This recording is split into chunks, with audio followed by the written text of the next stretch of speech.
Hello bachcho, let's read the question. Question is D is a point on a side BC of equilateral triangle ABC such that DC equal to 1 by 4 BC. Prove that AD square equal to 13 CD square. So first of all, let's say the key concept. Key concept. तो हमें क्या पता है, Pythagoras theorem की अगर हम बात करें, पाइथागोरस थ्योरम, तो पाइथागोरस थ्योरम ये कहता है क्या, हाइपोटेनियस का स्क्वायर जो होता है वो परपेंडिकुलर के स्क्वायर प्लस बेस के स्क्वायर के सम के बराबर होता है, बेस के स्क्वायर के सम के बराबर होता है। ये हमारा पाइथागोरस थ्योरम स्टेट करता है। अगर मैं फिगर ड्रॉ करूं अपने क्वेश्चन के हिसाब से, let's say this is my equilateral triangle, this is my A, इसको मैंने बी मान लिया, इसको सी मान लिया। अभी क्वेश्चन में कह रहा है कि डी एक पॉइंट है, कहां पर, बीसी के किसी भी एक जगह पे पॉइंट मान लिया। लेट्स से मैंने यहाँ पे मान लिया डी एक पॉइंट, क्योंकि डीसी जो है 1/4 है बीसी का, तो मतलब डी की वैल्यू कहीं ना कहीं मैंने यहाँ ड्रॉ कर लिया। ये मेरा डी हो गया। अब हम क्या कर रहे हैं, यहाँ से हमने एक परपेंडिकुलर ड्रॉ किया, ये मेरा एक परपेंडिकुलर है, इसका नाम मैंने ई दे दिया। तो हम लिखेंगे join join A E perpendicular to B C. A E जो है हमने ज्वाइन किया जो कि बी सी के परपेंडिकुलर है। तो अगर मैं ट्राइंगल, अगर डी मेरा कोई पॉइंट है बी सी पर, हियर अगर मैं लिख लूँ हियर डी सी जो है 1/4 है, किसके, बी सी के 1/4 है।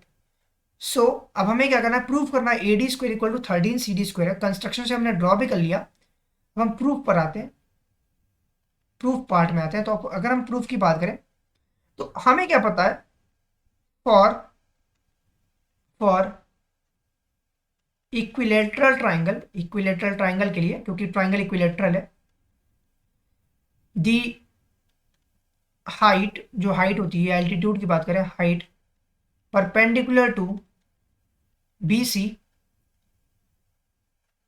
Join B C at E. So उस वजह से ई क्या होगा, मिड पॉइंट बन जाएगा, because E is mid point, क्योंकि इक्विलेटरल ट्राइंगल में जो भी एल्टीट्यूड जो ज्वाइन करता है किसी भी बेस को, वो हमेशा मिड पॉइंट पे ज्वाइन करता है। सो इसका मतलब ये हुआ, इसका मतलब ये हुआ, जिस वजह से डीसी की वैल्यू क्या है, हमारे पास 1/4 बीसी दिया गया है। नाउ नाउ हम किसकी बात करें, इन ट्राइंगल, ट्राइंगल हम बात करें ए डी ई, हम ट्राइंगल ए डी और ई, ये छोटा वाला ट्राइंगल जो है इसको ले लेते हैं। तो हम क्या लिख सकते हैं, पाइथागोरस थ्योरम के हिसाब से क्या होगा, A D square is equal to A E का square plus E D square के बराबर हुआ, अकॉर्डिंग टू पाइथागोरस थ्योरम। ये हमारा फर्स्ट पार्ट हुआ। अगर मैं इसको फर्दर सिंप्लीफाई करता हूँ या फिर just leave it as one, अब हम क्या लेते हैं, इन ट्राइंगल, अब हम ट्राइंगल ले लेते हैं क्या, ए ई सी। अगर मैं ट्राइंगल ए ई सी की बात करूं, ए ई सी, ये वाला पार्ट ए ई सी, ये ट्राइंगल ले लेते हैं जो कि हमें ये वाला दिया गया। सो अगर हम इस ट्राइंगल की बात करें तो हम लिख सकते हैं क्या, ए सी का square is equal to A E का स्क्वायर प्लस ई सी का स्क्वायर, हमने ये लिख लिया। अभी हमें क्या पता है, हम इसको अगर फर्दर सिंप्लीफाई करते हैं तो हम लिख सकते हैं ए ई का square implies that A E का स्क्वायर इज इक्वल टू क्या होगा, A C square minus E C square के बराबर हो गया। नाउ अगेन इंप्लाइज दैट, अभी हमें क्या पता है, हमें यहाँ से जस्ट मिला क्या, अगर मैं इसकी बात करूँ ए ई का स्क्वायर का, तो यहाँ से ए स्क्वायर की वैल्यू क्या है, that is A D square minus E D square के बराबर है।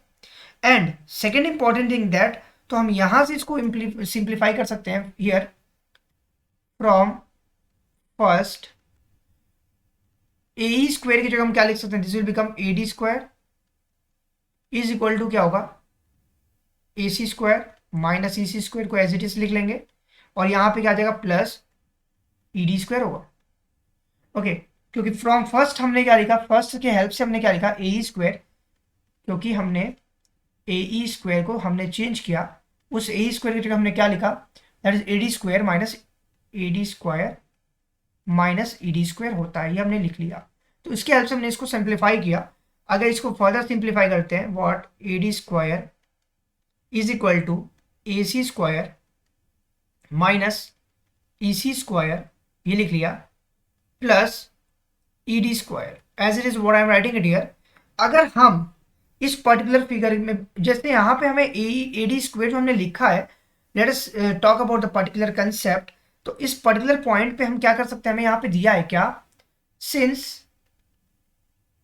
हमें क्या पता है, वी नो दैट क्या, कि जो ई है मेरा, ई बेसिकली क्या है, मिड पॉइंट है बीसी का, तो ई बी जो या बी ई है वो ई सी के बराबर होगा, तो दोनों आपस में बराबर होंगे। तो इसका मतलब हम ये लिख सकते हैं क्या, दैट इज implies दैट, हम यहां से लिख सकते हैं क्या, that is equal to B C square minus 1/2 BC square, 1/2 BC का होल स्क्वायर, ये लिख सकते हैं।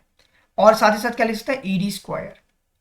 अब ना what the main thing is that, जो हमने ए सी लिखा है उसको हमने बी सी कैसे लिख लिया, बिकॉज ए बी जो है यहाँ पे अगर हम बात करें ए बी बी सी और ए बी बी सी और ए सी आपस में बराबर है, क्यों, क्योंकि ये इक्विलेटरल ट्राइंगल है, तो हमने ए सी की जगह लिख लिया बी सी। ये भी हमारा ए डी स्क्वायर चलता जा रहा है। अब हमें क्या पता है, ई मेरा मिड पॉइंट है, अगर ई मिड पॉइंट है, since E is midpoint, E अगर मेरा मिड पॉइंट है, तो इसका मतलब इंप्लाइज दैट जो ए डी स्क्वायर की वैल्यू आ रही है वो अब क्या आ रही है, बी सी स्क्वायर माइनस ये हो गया 1/4 BC स्क्वायर, हमने एज इट इज लिख दिया, प्लस ई डी स्क्वायर। तो ई मेरा मिड पॉइंट है, दैट्स वाई हमें ये रिजल्ट इस फॉर्म में मिला। Now the next thing is that we have to just solve it here, ये बी सी और बी सी, ये 1 BC और 1/4 BC है, तो ये हो जाएगा ओवरऑल 3/4 BC स्क्वायर हो जाएगा। तो हम लिख सकते हैं implies that A D square equal to 3/4 BC square, ये हुआ, और plus E D square as it is हमने लिखा, प्लस ई डी स्क्वायर। अब हमें क्या करना है, we know that again implies that A D square जो हमें मिला वो 3/4, और बी सी की वैल्यू क्या है, B C, since B C जो है वो क्या होगा, 4 टाइम्स डी सी होगा, that is 4 time D C या 4 time C D, both are same thing. तो हम बी सी जो लिख सकते हैं क्या, 4 टाइम डी सी का square plus E D square. अब यहाँ पे हमें क्या पता है, सिंस जो ई डी है वो किसके बराबर है, ई डी मेरा डी सी के बराबर है।